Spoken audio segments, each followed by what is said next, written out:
جو موومنٹ جو شروع ہوئی ہے اتنی وسیع پیمانے پر، تو آپ سمجھتے ہیں کہ کوئی بیرونی ایلیمنٹ بھی اس تحریک میں کوئی شامل تھا، کوئی ان کو یوز کرنے کی کوشش کی گئی؟ ظاہر بات ہے اس طرح موومنٹ جب سٹارٹ ہوتے ہیں تو اس میں کچھ ہوتے، وہی سے بھی ہوئی، وہ تو خارج امکان نہیں ہے اور ان سے ہمیں کوئی گلہ ہی نہیں ہے. ان کا کام تو ہے کہ ہم جتنے کمزور ہو سکتے ہو اور عدم استحکام یا پھیل سکتے ہیں، ان کا کام وہی انڈیا کا، وہ تو اپنی جگہ. اور ہمارے دوسرے بھی اس طرح لوگ اپنے اندر بھی مخالف ہوئے، جو بھی میں اس پر جانا نہیں چاہتا پرائم منسٹر کی وہی جے کے کی جو پالیسی ہے یا جس طرح ہوا تو وہی لوگ بھی، اور ایک کافی اسی ماحول. مگر یہ جو اصل چیز انہوں نے جس پوائنٹ کو پکڑ لیا، وہی پوائنٹ اس طرح پک کیا کہ وہ ایک عام آدمی کا ایشو تھا.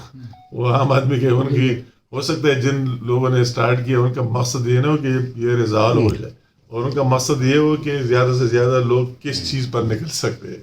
تو انہوں نے اسی طرح چیز کو پکڑ لیا کہ کوئی پارٹی اس کو اپوز بھی نہیں کر سکتے، کوئی دوسرے لوگ اپوز بھی نہیں کر سکتے کہ یہ تو آپ کی بات ہم کر رہے ہیں کہ آٹا سستا ہو اور بجلی سستی ہو. تو انہوں نے وہی چیز سے اسٹارٹ لیا، پھر وہی چیز سے اسٹارٹ لیا تو اس میں تقریباً سارے لوگ شامل اور کوئی اس کو ڈیفینڈ کرنے والا پھر مشکل ہو گیا. تو بات یہ تھی کہ پھر وہ تاریخ یہ ایک اور بات ہے اور اسٹوری ہے کس طرح شروع ہوا کیا ہوا، مگر بات ابھی تو سب کی بن گئی تو اس کو ریزالو کرنا بہت ضروری تھا. اچھا یہ بتائیں کہ آزاد کشمیر کی گورنمنٹ نے شروع میں بہت سستی دکھائی، تھوڑے سے بیانات بھی سخت وہاں کے پرائم منسٹر نے دیے جس سے صورتحال خراب ہوئی، تو اس کا آپ کیا کہتے ہیں؟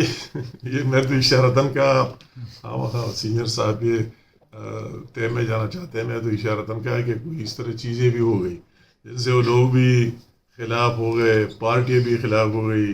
بعض لوگوں کی یہی چیز آ گئی کہ بس ہمیں اس پرائم منسٹر کو خراب کرنا ہے، اس کو فارغ کرنا ہے، یہ اس نے یہی کیا، اس نے لوگوں کی ہماری عزت نہیں کی، رسپیکٹ نہیں کی، فلاں نہیں کیا.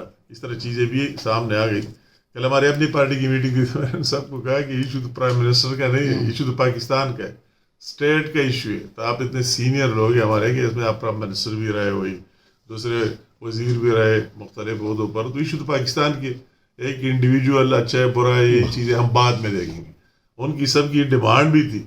میں جن لوگوں سے ملا رابطہ کیا تو بعض لوگوں کی ڈیمانڈ تھی کہ ہم بات تب سپورٹ کریں گے پہلے یہ ریزائن کریں. میں نے کہا یہ ٹائم ابھی نہیں. ہماری پارٹی کے اپنے لوگ تو کئی لوگوں نے کہا کہ ہم حکومت سے نکلیں گے پھر بات کریں گے. میں نے کہا یہ اس کا ٹائم نہیں، وہ اور غلط میسج جائے گا. وہ چیز ہے اپنی جگہ، وہ ایک سائڈ پر رکھے، سیٹیسائڈ کرے، ایک سائڈ پر رکھے. اب یہ بات ملک کی، پاکستان کی اور کشمیر کی اہمیت صرف نیشنلی نہیں انٹرنیشنلی بھی ہے. پوری دنیا ہماری طرف دیکھ رہے ہے اور ہمارا اتنا تیز اور چالاک دشمن ہے اور اس کی سوشل میڈیا اور وہ چیزیں کہ وہ ایک سے 100 بناتے ہیں.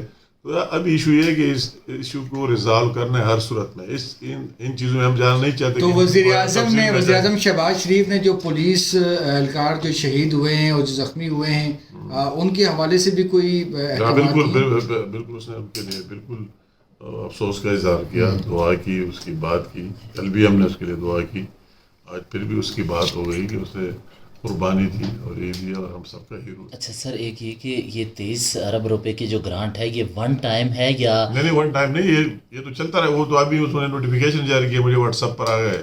وہ تو آگے فردر وہ چیزیں ٹیرف متعین کی کہ اتنے یونٹ تک اتنا ہوگا اتنا ہوگا اتنا ہوگا. تو ایک پرماننٹ کام ہے اس طرح نہیں. وہ تو بات یہ ہوگی کیلکولیشن ہوئی کہ اس کے لیے کتنے فنڈنگ چاہیے. باقاعدہ ان کی کام ہے، وہ ان کے ساتھ بیٹھے ہوئے انہوں نے پہلے کیلکولیٹ کیا تھا اتنے پیسے اس مت میں چاہیے، اتنے اس مت میں چاہیے. تو انہوں نے وہی نوٹیفیکیشنز بھی جاری کر دیے. عسکری قیادت آج بھی ہمارے ساتھ عسکری قیادت کے لوگ بھی تھے، ہائی لیول کے، ہائی رینک کے. یہ سب کا ایک جیسا ایشو ہے. اس میں عسکری قیادت اور سیاسی قیادت سب کی ہماری ایک ہی سوچ ہے اور ایک ہی فکر ہے. خاص کر کشمیر کی ایشو میں تو دوسری بات ہو نہیں سکتی. ہمارے سارے ایک لائن پر ہونے چاہیے اور ایک سوچ فکر کو لے کر تب کامیابی. سارا کچھ ہو گیا. ایک ون لاسٹ سوال، سارا کچھ ہو گیا، معاملہ سیٹل ڈاؤن ہو گیا اچھے طریقے سے، لیکن پھر یہ سوال کریں گے کہ کیا اس ایجنڈے کے پیچھے جو بیرونی مداخلت تھی کیا اس کی کوئی تحقیقات یا انکوائری ہوگی؟ یہ بات تو میں کہتا ہوں کہ اس کی کیا، یہ تو ہر ایک دشمن کوشش کرتا ہے کہ مجھے کب موقع ملے گا. یہ تو اس کی ڈیوٹی ہے، فرض ہے. مگر ہم نے اسے ہوشیار رہنا چاہیے. ہمیں ان چیزوں کو اتنا لمبا نہیں کر لینا چاہیے. جو طارق صاحب نے سوال کیا, اچھا سوال کیا کہ اگر بر وقت کوئی کام ہو جائے تو اس لیول تک نہ جاتا, شاید یہ نکلنا نہ پڑتا ہو. ہماری بات پہلے سے حل ہوتی ہے اگر وہ جے کے گورنمنٹ اس کو سیریس لیتے اور بات کرتے اور ہمیں بھی اس طرح انوالو کرتے تو اس طرح ہوا نہیں. مگر جو ہوا ہم اس میں نہیں جاتے کس نے اچھا کیا کس نے برا کیا کیا. احتجاج ختم ہو باہر گیا؟ تو ابھی ختم ہونا چاہیے.